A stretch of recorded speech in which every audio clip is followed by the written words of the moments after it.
70 सालों तक तुम्हारी सरकार, 70 सालों तक एक ही परिवार का रायबरेली में शासन था, यही कांग्रेस राज कर रही थी। अगर रायबरेली में अभी तक विकास और काम नहीं हुआ तो इसका दोषी कौन है? कांग्रेस है कि भारतीय जनता पार्टी है? पार्टी के वरिष्ठ नेता राहुल गांधी देश के प्रधानमंत्री को चोर कहते हैं, ये क्या संस्कारित भाषा है? उनकी कांग्रेस नेत्री सोनिया गांधी देश के प्रधानमंत्री को मौत का सौदागर कहती हैं, ये क्या संस्कार युक्त भाषा है? इस विषय में कमल सिंह को चिंतन करना चाहिए, अपने गिरेबान में झांकना चाहिए। भारतीय जनता पार्टी को चैलेंज करने के पहले कांग्रेसियों को अपने दामन में लगे हुए दागों को धोना चाहिए और देखना चाहिए कि राकेश सिंह तो मात्र एक विधायक ही रहे, वो भी कांग्रेस से रहे जी। भारतीय जनता पार्टी में तो हमको विजय श्री नहीं दिला पाए, हमारा दुर्भाग्य रहा। नमस्कार, आप देख रहे हैं हर कदम सच के साथ जनता की आवाज न्यूज यूपी। आज दिनांक को हमारी मौजूदगी रायबरेली जनपद के हरचंदपुर विधानसभा क्षेत्र के सेमरी चौराहे में है। उनके लिए अपना पूरा जीवन भी न्यौछावर कर दिया। आज हम उनसे बात करेंगे क्योंकि इस समय भारतीय जनता पार्टी की सरकार उत्तर प्रदेश में भी है और केंद्र में भी भाजपा की सरकार है। ऐसे में जंग बहादुर सिंह से बात करने का प्रयास करेंगे और जानने की कोशिश करेंगे कौन कौन से संघर्षों का सामना उस समय करना पड़ा। दादा, सबसे पहले तो आपका नमस्कार है, क्योंकि जब संगठन में सिर्फ 3 व्यक्ति थे उस समय आप संगठन में शामिल हुए, वो वर्ष कौन सा था? 1985, जनवरी 1985। कौन कौन से संघर्षों में आपने संगठन को आगे बढ़ाया? हमारे साथ 3 लोग थे, राजकिशोर सिंह रज्जा भैया, आनंद स्वरूप वाजपेयी, कुल्ली बाबू कुश्ती जी, मिंटू बाबू वहाँ दरपालगंज। किस प्रकार की चुनौतियां सामने आई? उस समय न तो कोई साधन था, न कोई वाहन था, न टेलीफोन की व्यवस्था थी। संगठन खड़ा करने के लिए साइकिल के द्वारा कार्यकर्ता के घर तक सप्ताह में 1 दिन अवश्य जाना पड़ता था। शुरुआती कार्यकर्ताओं में जागरण करने के लिए, हिंदुत्व की बात करने के लिए, संगठन को मजबूत करने के लिए, उनके सुख में, दुख में, बुखार में हर समय उनके साथ खड़े रहना पड़ा। शुरुआती समय में कौन सा पद मिला था?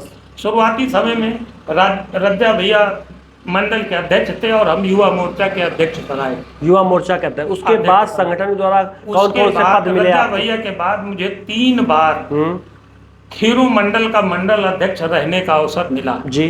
फिर उसके बाद रायबरेली जनपद की टीम में 2 बार जिला उपाध्यक्ष रहा जी। 1 बार जिले के किसान मोर्चा का जिला अध्यक्ष रहा जी।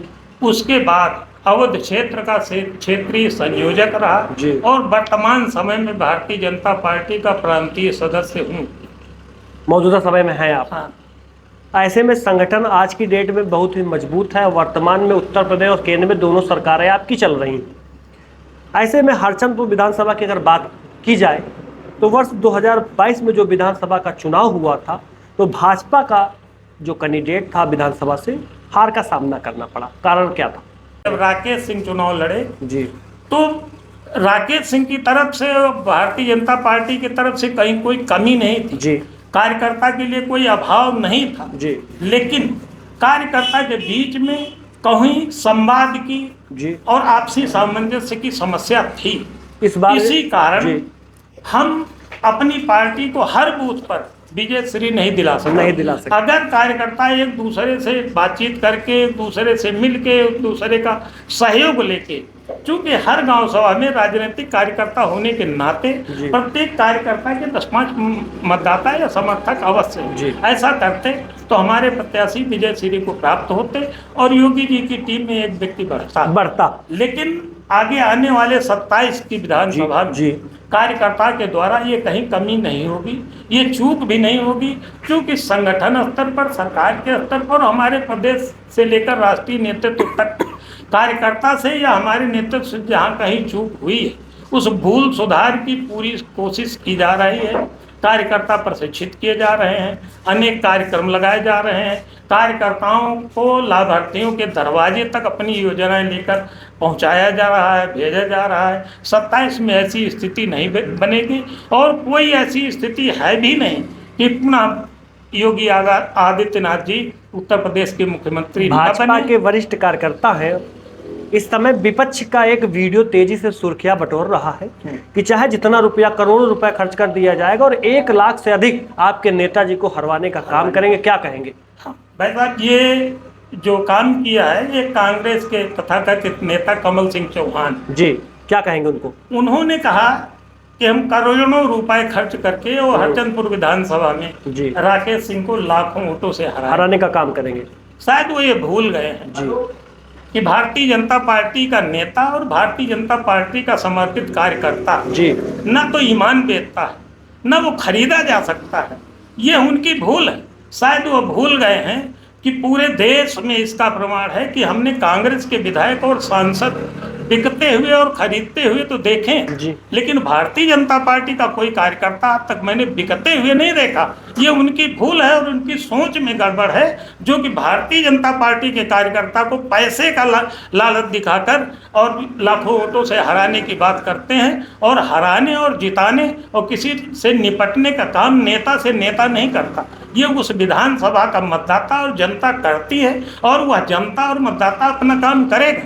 कमल सिंह अगर इतनी ही हराने की ताकत है तो बिना गठबंधन के कांग्रेस का प्रत्याशी उतार के हरचंदपुर विधानसभा में लड़के देखें। इसके पहले भी उन्होंने देखा है और मैं उनको चैलेंज तो नहीं करता क्योंकि मैं भारतीय जनता पार्टी का एक संस्कारित कार्यकर्ता हूँ, लेकिन उनसे निवेदन जरूर करता हूँ कि बिना किसी गठबंधन के बिना किसी बैसाखी के अपने कार्यकर्ता को उतार के हरचंदपुर विधानसभा में देखें। और उतारा है तो उसका परिणाम क्या हुआ ये उन्होंने देखा है। विधानसभा क्षेत्र में इन दिनों कीचड़ मुक्त अभियान के तहत आपके नेताजी पूर्व विधायक राकेश सिंह जी लगातार सड़कें बनवाने का काम कर रहे हैं और कीचड़ को मुक्त कराने का काम कर रहे हैं। इससे क्या फर्क पड़ेगा 27 के चुनाव में? वो जनमानस की सेवा कर रहे हैं जी और जनमानस की सेवा करने के रूप में गांव-गांव जा रहे हैं, गली गली जा रहे हैं, लोगों के रास्ते बनवा रहे हैं। लेकिन विडंबना है कि उन्हीं कमल सिंह ने राकेश सिंह को कहा कि उन्होंने हमारे जिला अध्यक्ष के लिए संस्कारित भाषा का प्रयोग नहीं किया, उन्होंने संस्कारों में रहते हुए भाषा का प्रयोग नहीं किया। मैं कमल सिंह से पूछना चाहता हूं कि राकेश सिंह तो मात्र एक विधायक ही रहे, वो भी कांग्रेस से रहे जी। भारतीय जनता पार्टी में तो हमको विजय श्री नहीं दिला पाए, हमारा दुर्भाग्य रहा। लेकिन उनकी पार्टी के वरिष्ठ नेता राहुल गांधी देश के प्रधानमंत्री को चोर कहते हैं। ये क्या संस्कारित भाषा है? उनकी कांग्रेस नेत्री सोनिया गांधी देश के प्रधानमंत्री को मौत का सौदागर कहती हैं। यह क्या संस्कार युक्त भाषा है? इस विषय में कमल सिंह को चिंतन करना चाहिए, अपने गिरेबान में झांकना चाहिए। भारतीय जनता पार्टी को चैलेंज करने के पहले कांग्रेसियों को अपने दामन में लगे हुए दागों को धोना चाहिए और देखना चाहिए। बार बार मंच से कांग्रेस के लोग आके रायबरेली में कहते हैं कि कांग्रेस का भी विकास नहीं हुआ, काम बाकी। 70 सालों तक तुम्हारी सरकार, 70 सालों तक एक ही परिवार का रायबरेली में शासन था, यही कांग्रेस राज कर रही थी। अगर रायबरेली में अभी तक विकास और काम नहीं हुआ तो इसका दोषी कौन है? कांग्रेस है कि भारतीय जनता पार्टी है? आप सुन रहे थे जंग बहादुर सिंह ने साफ शब्दों में कमल सिंह को उस वीडियो को देखते हुए जवाब दिया है। इनके हिसाब से उल्टा चोर कोतवाल को डांटने वाला मुहावरा ठीक बैठ रहा है कमल सिंह पर। आप देख रहे हैं हर कदम सच के साथ जनता की आवाज न्यूज़ यूपी।